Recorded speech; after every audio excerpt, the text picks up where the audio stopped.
Welcome to This Might Be Personal, Episode 11, Hovering in the Gap. For the first time in his life, Noah is being challenged by school. He's always been bright, the kind of kid whose biggest challenge has usually been waiting while everyone else caught up. Waiting because his brain had already wandered somewhere the class hadn't gone yet. And while that sounds like a wonderful problem to have, it's still a problem, because eventually everyone deserves the chance to discover what they're capable of. So we're sitting at the dining room table. His vocabulary book is open between us. 2 words: prose, narrative. He has the definitions. He's read them, then he reads them again. Finally, he looks up at me. Mom, I'm trying to use the definitions in the sentences, but there's something that doesn't feel right. I look down at the page. What doesn't feel right? He shrugged. I know what they mean. He looked back at the sentences. I just can't figure out which one belongs. So we stopped looking at the definitions. Instead, we started talking. What if I told you about our day? What if I wrote it into a book? What if someone else told the exact same story? He thought about it. Not frustrated, just thinking. We turned the idea over, looked at it from another direction, tried another example. Not because I was trying to give him the answer, because I was trying to help him find his way to it. Watching him, I realized I knew exactly what he meant. One morning during rehab, my regular therapist looked at me and said, I'm going to read you a list of words. To the best of your ability, you're going to give me the definition. I nodded. She started reading. Key. I told her what a key was. Phone. I told her what a phone was. Then she said, lottery. Immediately, I knew. Not the dictionary definition, the story, the lottery, Shirley Jackson, the village, the folded slips of paper, the black dot. I could see every piece of it. I understood exactly what the word meant. I just couldn't explain it. I opened my mouth, stopped, started again, tried another sentence. Nothing. I knew I wasn't wrong. I knew I understood it. I just couldn't figure out how to get from what I knew to words someone else could understand. I could see the destination. I just couldn't find the path. Can you give me another example? Noah's voice pulled me back. He was still looking at the page, still turning the words over, still trying. So we tried another example, then another. I watched him sit with it.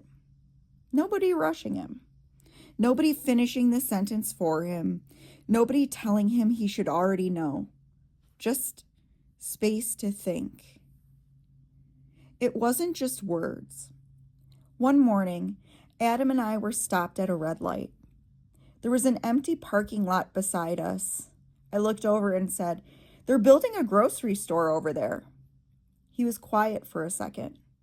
Then he looked at me with this little half smile. You're teasing, right? What do you mean? I laughed. No, they're building it right over there. I just found out. He smiled at me. I'm the one who told you that. I searched for it. The conversation, the moment he'd told me anything, and there was nothing there. He wasn't making fun of me. He wasn't frustrated. He genuinely thought I was joking. Because before all of this, I probably would have too. But while he was thinking about the grocery store, I wasn't. I was wondering, what if this becomes forgetting to pick up the boys? What if this becomes leaving the stove on? What if one day my brain forgets something that actually matters? The light turned green. We drove away. But I didn't leave the moment there. I carried it with me. Wait! Noah looked back down at the page. I think I almost have it. I smiled. Tell me what you're thinking. He started talking. Not all at once, slowly, feeling his way toward the answer. Not every sentence was right or perfect, but every sentence got him a little closer. And I found myself thinking, that's exactly what I wished my brain had let me do. Not arrive immediately, just find my way there. A few days after that episode in the car, another therapist came in to work with me. I'd only worked with her once before. She sat down across from me. How do you think you're doing? I told her. I told her there were things I was struggling with that nobody could really see.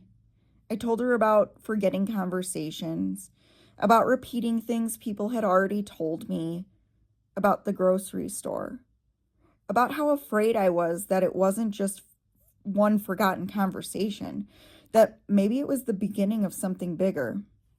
She listened. Then she looked at me and said, just looking at you, you don't look like someone who's struggling from a stroke. I remember looking back at her, trying to figure out how to explain something she couldn't see. How do you explain that the hardest part of your recovery isn't what people are looking at? It's everything they can't. I tried. I told her about Adam, that whole conversation with the grocery store, and how I wasn't afraid because I'd forgotten one conversation. I was afraid because I hadn't, not before. She nodded. Then she said, people forget things their spouses say all the time. Maybe they do, but I didn't, not before. And before I could figure out how to explain the difference, she reached for another worksheet. I saw in your chart that you've been working on cognitive problem solving, she said. But honestly, I think you're doing much better than you think. I wanted to believe her. I really did. She shoved the worksheet in front of me.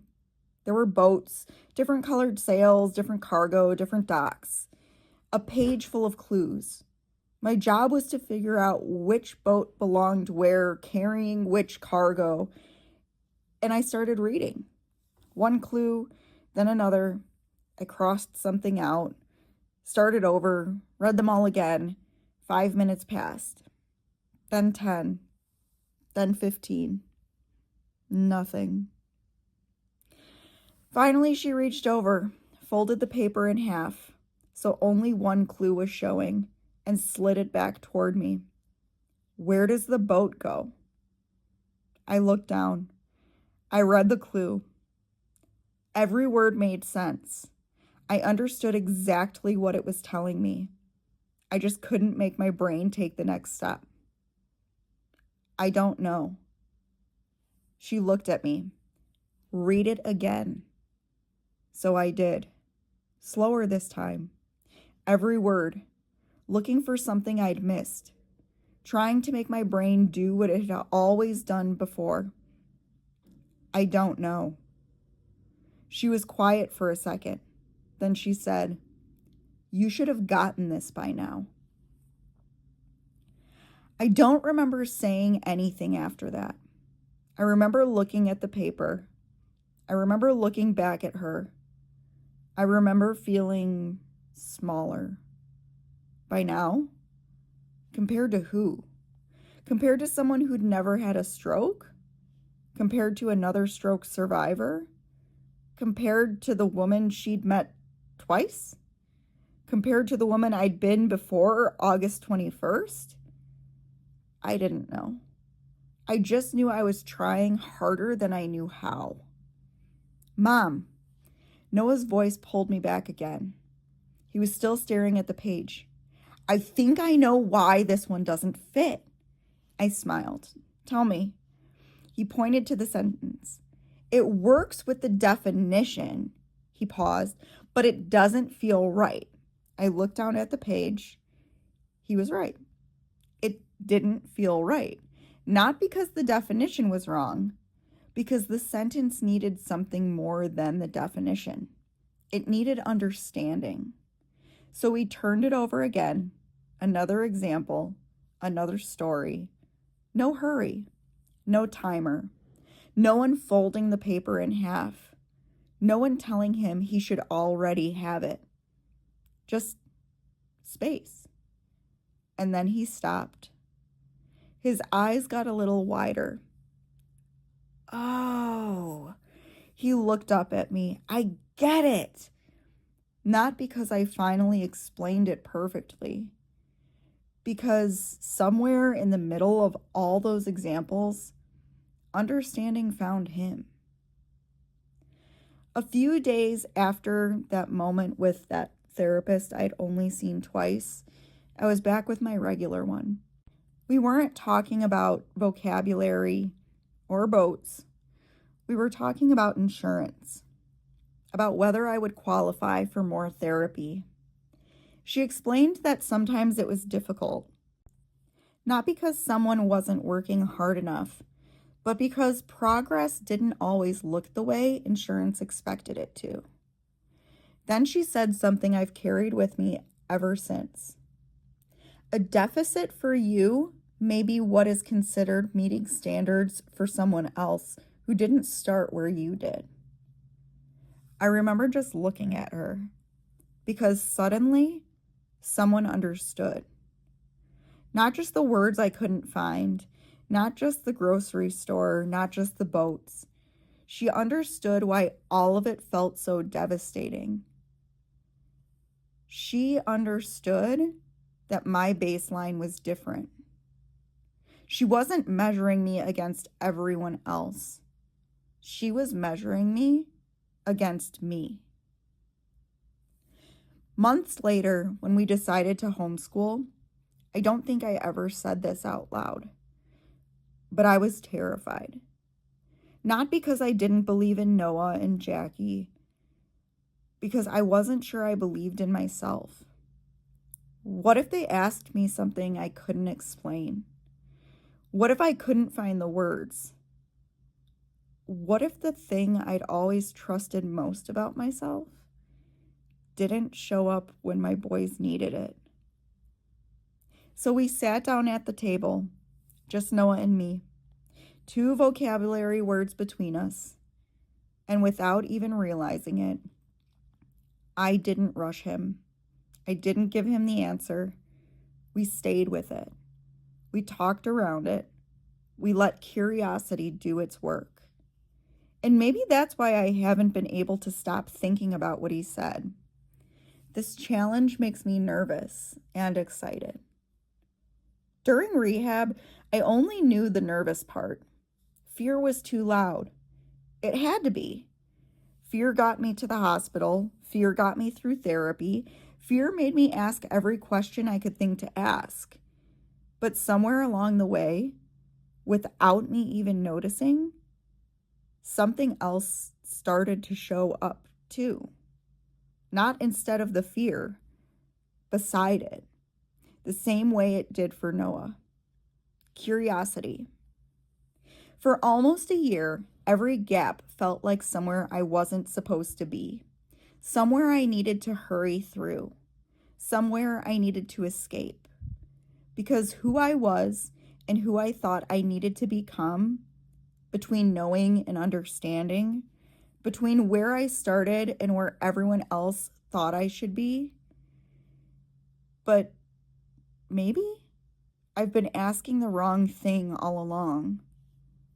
Maybe hovering in the gap is where we become weightless and allow curiosity to complete what fear never could.